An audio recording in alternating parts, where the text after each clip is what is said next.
feel aggrieved because they feel, Kojo, that you said these things. You should be able to come out and say, oh, I did say these things, but guess what? There are different economic dynamics to look at in terms of the situation we're facing. And so this and that. But people feel he is simply evading the matter altogether, completely, not even, touching on it. And some people feel very aggrieved by that. Is that valid?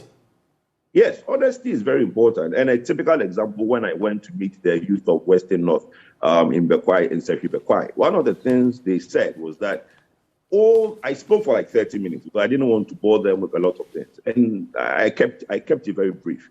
What the underlying conversation was that, look, everything coming out of your mouth, we've heard it over and over and over. What is it that if we now support you and you go to Accra and become what you want to become, you would even pick our calls, you would even reply to our text messages? And the cardinal call to every politician, like you said, is honesty. Let's not overpromise. Let's not say things we are not sure of.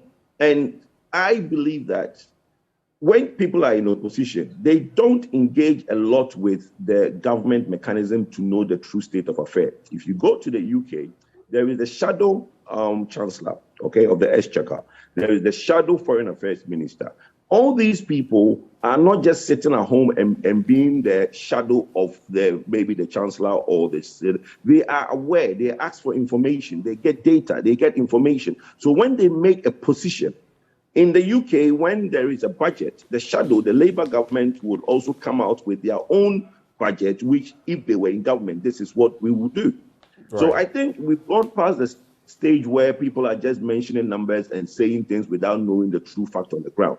We should make an effort. Politicians should make an effort. But there's a problem in there. There's a problem in there. And that quick problem is the fact that, for example, now, it is said that our debt to GDP has hit over 80%, 80.1% to be precise. The likes of Dr. Kasialato Forson have said over time that we've been over 80% even before now, and that some figures were being massaged and hidden here. So when you say that, even, for example, trying to imitate that practice where a government in waiting, so to speak, would have an alternative budget, for example, or an alternative plan based on what facts and figures, when you think that the facts and figures are not even what are being put out. Do you get what I mean?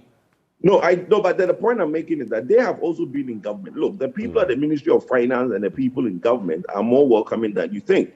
If they want the facts and figures, they will give it to them. If you call the Ministry of Finance and the NDC case, Alato Forson and all the people in NDC have been in the Ministry of Finance before. They have people they've worked with at the Ministry of Finance. If they want the information, they will get it. In the energy sector, the likes of John Jinapo has worked in the Ministry of Energy. NDC, MPP have all been into the ministries. They know people. They employ people. They can easily get this information if they honestly want to do that. But my brother, what we do in Ghana is just shout and praise, propaganda. Nobody wants to tell the actual truth. If they want to tell the truth, they can tell the truth. When the NDP, look, everybody is saying that e-levy, NDC is 100% opposed to e-levy. I want to throw this challenge to them on your show. Why don't they come out and tell us what if they were in power today and we are faced with the situation we are faced now? What would they put in place to increase tax revenue? Because we all know the government is broke. And they want to be the alternative. To be fair, yes, they do admit government is broke, but they have always given it alternatives. They have said, cut down on executive spending, for example, looking at presidential staffers. You can cut down on the number of vehicles that are being used. So basically, you can cut down on expenditure, not just the executive, but across the board. And some have said that is minimal, but they have also suggested, among other things, that you can cut down on certain other aspects of our economy. And if it means scaling down, the 20% that the finance ministry is telling us has been cut down, or up to 30%, like some would intimate, they say they are not seeing that. They are saying that there are certain things we can do to cushion the economy rather than going for the e-levy. And they talk about more stringent economic management. I mean, just to be fair, on this show, they have mentioned all of these things. Ben, these are English. Stringent economic measures. What are the stringent economic? They should lay it down to us. What are the stringent economic measures? They say we should stem the tide of corruption, for example, the waste that goes into corruption. These are things, let me be honest with you. Look, this thing where people say that you need to cut down on expenditure, executive, blah, blah, blah. Let's put it in perspective. Our total revenue is 60 billion. Okay? As per the budget read in 2022, we needed, as per what the Ministry of Finance want to do, we need about 150 billion to do all the things the government said. Let's say all the 152 billion is not needed, okay? There are a lot of constituencies, a lot of regions who said that what they wanted to do was not even in the budget, even at 152 billion. Now, what I'm saying is that cutting down on Land Cruiser executive expenditure, that takes you into at most 100 million Ghana cedis. This is not what we are talking about. What government needs is billions of cedis. So our revenue is 60 billion. Our salary is 30 billion. Our interest is 24 billion. That makes it 54 billion cedis that we don't have any control over. So take that out. It's only left with 6 billion. What extra revenue are you going to generate with including of that 6 billion? And what are you going to do for Ghanaians with that 6 billion if you don't intend to raise any more revenue or borrow?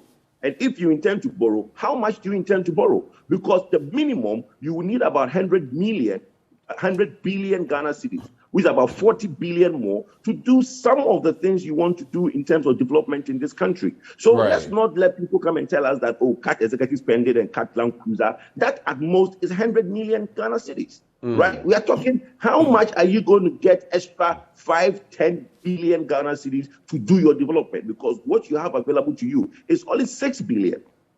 Okay, hey, are you saying to Ghanaians that you're going to go through the next 4 years if you come into power using just 6 billion? Tell us. Are you going to borrow? Tell us. How much would you borrow? Those are the details we need from them. Not just I'm opposed to e-levy. Because look, the government needs money. How are you going to raise that money? Cutting the cut. So interesting questions there. Interesting questions. We also know about that cabinet retreat, and the Daily Graphic captures that on pages 32 and 49. And it says the president has sanctioned some major reliefs as part of efforts to recover the economy and set it back to its pre-COVID-19 levels. The reliefs include the opening of the country's land borders, the easing of general COVID-19 restrictions, and measures to arrest the depreciation of the cedi. So some detail in there.